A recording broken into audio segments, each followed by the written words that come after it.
Próxima pergunta é feita pelo Célio Marques. O Célio Marques, ele pergunta o seguinte: querido Rav, muito obrigado pelas suas palavras e ponderações. Você poderia me dizer se há algum paralelo entre a Parashat de Hukat e Yoshua? Desde já, toda gratidão. Parashat de Hukat, para você que não sabe, a Parashat de Hukat, ela fala sobre a vaca vermelha. A vaca vermelha, ela é um animal, uma vaca, que ela não pode ter mais de dois pelos negros, um do lado do outro, em todo o seu corpo. Se ela tem dois pelos negros, então ela não é considerada uma vaca vermelha kasher para este trabalho do templo sagrado. Essa vaca vermelha, o que era feita com ela é que, uma vez que ela era perfeita, ou seja, ela não tinha nenhum defeito, ela também era perfeita em vermelhidão, ela não tem dois pelos negros um perto do outro. Ela também nunca trabalhou e ela também nunca recebeu um jugo sobre ela, então era feito um sacrifício com ela e logo depois se queimava ela fora do templo sagrado e usava essas cinzas para purificar as pessoas que se impurificaram com mortos, ok? Essa era a cerimônia, essa é a mitzvah que nós temos com a vaca vermelha para impurificar aqueles que se purificaram com mortos, seja por qualquer motivo, que eles foram em guerras ou que eles acabaram enterrando alguém e assim por diante. Então, se existe uma conexão entre a Parashá de Hukat e Jesus, então eu não consigo ver nenhuma conexão, porque Jesus não era uma vaca e ele também não era vermelho. Ele também não foi queimado e as suas cinzas não foram usadas para purificar os mortos. Assim que não existe nenhuma conexão entre essas duas passagens, ou seja, a passagem da Torá e a passagem que é contada pelos seguidores de Jesus. Não existe nenhuma conexão entre os dois. Aqueles que dizem que existe uma conexão entre o Cordeiro Pascual, ou seja, aquele sacrifício que era feito na festa de Pessach, traduzida como Páscoa, e Jesus, então sobre isso nós temos um vídeo separado, que aquele que abre as escrituras, ele vai ver que não existe nenhuma conexão entre os dois. E até mesmo acaba sendo um absurdo e um desrespeito com qualquer ser humano dizer que existe uma conexão entre um cordeiro de Pessach e um ser humano. Assim também eu acho que é um tremendo desrespeito com qualquer pessoa que seja dizer que existe alguma conexão entre uma vaca vermelha que era sacrificada e queimada e as suas cinzas eram usadas para purificar as pessoas e qualquer ser humano. Então eu não acho que existe nenhuma conexão entre os dois, e assim as escrituras nos mostram que não existe nenhuma conexão entre esses dois. Nós estamos continuando. Jussier Francisco faz pra gente a seguinte pergunta: dizem que Yoshua é filho de YHWH. Então é bom que ele tocou nesse assunto, porque eu já vou juntar com a nossa próxima pergunta. A nossa próxima pergunta fala o Rafa sobre tudo um pouco. Ele faz pra gente a seguinte pergunta: Shalom, qual é o nome de Hashem? Então essas duas perguntas são muito importantes, porque o Jussier Francisco, ele usa o nome de Hashem, como diversas pessoas também acabam usando esse nome, e escrevendo YHWH. Agora eu não sei quem inventou isso, porém saibam vocês que YHWH não é nada, e você pode rasgar esse nome e colocar em qualquer lugar que seja não tão respeitoso assim, porque esse nome não possui nenhuma santidade. Esse nome não é nada mais do que uma invenção errônea de alguém que infelizmente não estudou as raízes dos nomes de Hashem, e eu temo dizer que até mesmo as escrituras não foram estudadas de uma maneira simples para chegar nessa conclusão, porque YHWH, fora não ter nenhum significado em nenhuma língua, ele também não traduz as letras hebraicas que dizem ou que são usadas para escrever um nome do Todo-Poderoso. E aqui vem o lugar da gente explicar e responder a próxima pergunta. Qual é o nome de Hashem? Então, o nome de Hashem está escrito na Torá. Porém, nós vemos na Torá que Hashem não tem somente um nome. Se você presta atenção na Torá, nós temos o primeiro lugar, nós vemos no livro de Shemot. Para que você que ainda traduz os nomes, no livro de Êxodos, no segundo livro da Torá, no capítulo 3, versículo 13, pergunta Moshe para Hashem. E disse Moshe para Elohim: eis que eu vou para o povo de Israel, e eu vou dizer para eles: o Deus de seus pais me enviou para vocês. Eles me perguntarão: qual é o nome dele? O que direi a eles? Ou seja, Moshe já tinha essa dúvida. Ele falou, quando o povo de Israel, que está na escravidão, eles quiserem saber se é verdade que eu fui enviado por Hashem, eles vão me perguntar qual é o nome de Deus. O que eu respondo para eles? E disse Hashem no versículo 14, e disse Elohim para Moshe: Eie Asher Eie. E disse: assim dirás para o povo de Israel: Eie me enviou para vocês. Ou seja, o nome de Hashem, ele é Eie. E disse mais Elohim para Moshe: assim dirás para o povo de Israel. Eu estou no capítulo 15. O Deus dos seus pais, Deus de Abraham, Deus de Yitzhak, Deus de Jacob, me enviou para vocês. Este é meu nome para todo o sempre, e essa é minha lembrança para todas as gerações. Nós vemos aqui que Hashem explicitamente diz qual é o seu nome. E esse nome, eu já aviso para todos vocês, esse nome é proibido de ser recitado. Então, eu estou falando única e exclusivamente para ensinar qual é o nome de Hashem. Porém, vocês foram avisados, esse nome é proibido de ser recitado. Então, o nome de Hashem é o nome que nós falamos anteriormente, que está escrito explicitamente na Torá, no capítulo 3, versículo 14 do livro de Shemot.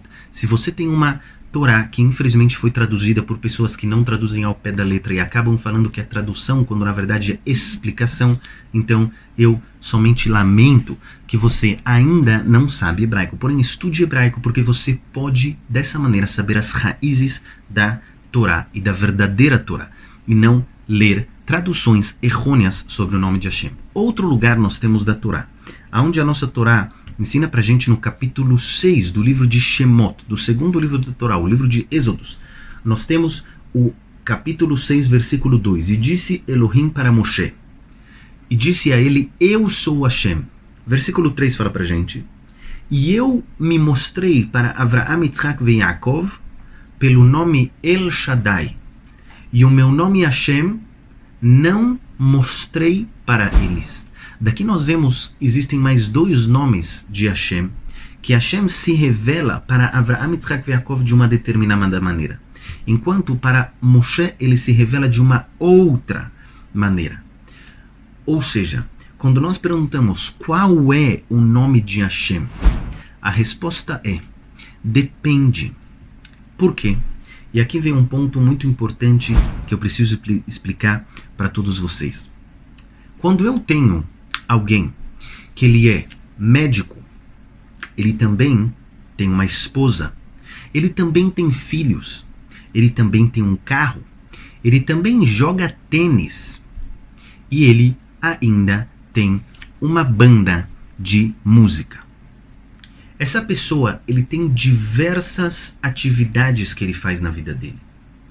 E cada um dessas pessoas que estão conectados a ele nessas diversas atividades se direcionam a ele de uma maneira diferente. Aquelas pessoas que eles são pacientes desse médico, eles se dirigem a ele como doutor, ou seja, o nome dele, entre aspas, é doutor. Quando ele está falando com a esposa dele o chama de meu marido. Esse é um outro nome que essa pessoa tem. Os seus filhos, quando eles se direcionam a ele, eles não falam meu marido e também não falam doutor. Eles falam papai. Por quê? porque essa é uma outra face que essa pessoa tem. Assim também, quando ele está dirigindo, ele é chamado de motorista, não de doutor e nem de papai. Assim também, quando ele joga tênis, ele é chamado de jogador ou de tenista, mas ele não é chamado dos outros nomes. E assim também, quando ele tem a sua banda e ele é, digamos, que a pessoa que toca guitarra, ele é chamado de guitarrista e não de doutor, porque agora ele está mostrando o lado dele de guitarrista, não o lado dele de doutor. Essa pessoa, o nome dele é desconhecido. Por quê? Porque o nome dele é o que diz a essência dele. E isso é uma coisa que nós jamais podemos pensar. A essência do Criador. O que nós sim podemos pensar é como o Criador se relaciona com a sua criação. E assim também são os nomes de Hashem.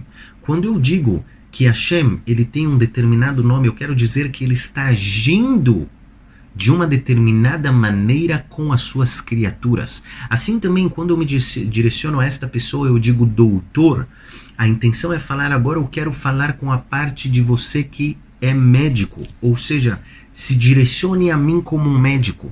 Quando eu chamo você de papai, eu quero que você se direcione a mim como um pai se direciona ao seu filho. E assim também Hashem. Hashem é tudo, porém nós devemos chamá-lo de acordo com o nome que diz ou que demonstra a ação que ele toma agora. Por isso, nós vemos que Hashem é chamado de piedoso, de misericordioso, de todo-poderoso. E assim também Hashem é chamado pelo nome em hebraico, pelas letras Yud, Kei, Vav, Kei. Esse nome Yud, Kei, Vav, Kei, infelizmente traduzido por muitos, assim também como o Jussier Francisco, como YHWH, esse nome, fora o ponto que eu falei, que essa tradução é uma tradução completamente errônea, e parem de escrever esse nome, porque ele beira ao ponto de ser algo feio e pejorativo a Hashem. Então, o nome de Hashem, ele é Yud Kei Vav Kei. Por quê? Porque este nome é o que demonstra que Hashem, ele é na verdade a fonte de tudo, e ele é na verdade aquilo que dá força e faz tudo viver e existir a cada segundo. Por isso, este nome é traduzido em português como eterno. O eterno, ele tem mais do que um significado de que ele por si só é eterno. Senão, quando eu digo eterno, eu tenho que entender que o Criador, ele é eterno por si só, e ele também faz com que a sua criação exista eternamente até ele decidir que não. Ou seja, eu tenho dois pontos de quando eu digo eterno. E essa é a tradução verdadeira do nome de Hashem, Yud Kei Vav Kei. Eterno, ele por si só é eterno, sem nenhuma outra, sem nenhum acréscimo, e também ele faz a sua criação existir até o momento que ele decida que não. Então este é o nome de Hashem. Depois que nós respondemos essa pergunta, o nome de Hashem não é YHWH, que nós falamos. Se você quer chamar Hashem de algo, chame-o de eterno, porque essa é a tradução mais correta para o português do nome de Hashem. Então nós agora vamos responder. Dizem que Yoshua é filho de Hashem. Yoshua é filho de eterno. E a resposta é, obviamente, Yoshua é filho de eterno. Yoshua é filho de Hashem. Assim como eu sou filho de Hashem e você é filho de Hashem. Todos nós somos filhos de Hashem. E assim também nós vemos que Hashem disse para o povo de Israel. Hashem explica para o povo de Israel e se direciona para eles da seguinte maneira. Nós podemos ver no capítulo número 14 do último livro da Torá, Deuteronômio, para você que ainda traduz os versículos da Torá. Fala o primeiro versículo: vocês são filhos de Hashem, Deus de vocês. O versículo continua, mas não vem ao caso agora. De qualquer jeito, o versículo fala pra gente de uma maneira explícita no livro de Deuteronômio, no capítulo 14, versículo 1, que nós somos filhos de Hashem. Então, quando você pergunta, Yoshua é filho de Hashem, a resposta é, se ele era um ser humano, então é óbvio que ele é filho de Hashem, assim como todos nós somos filhos de Hashem. Todos somos filhos de Hashem e Yoshua é mais um filho de Hashem que infelizmente fez coisas proibidas pela Torá e acabou sendo morto de acordo com o Supremo Tribunal Rabínico, como eu já expliquei para vocês na outra aula. Nós estamos agora continuando e a pergunta é: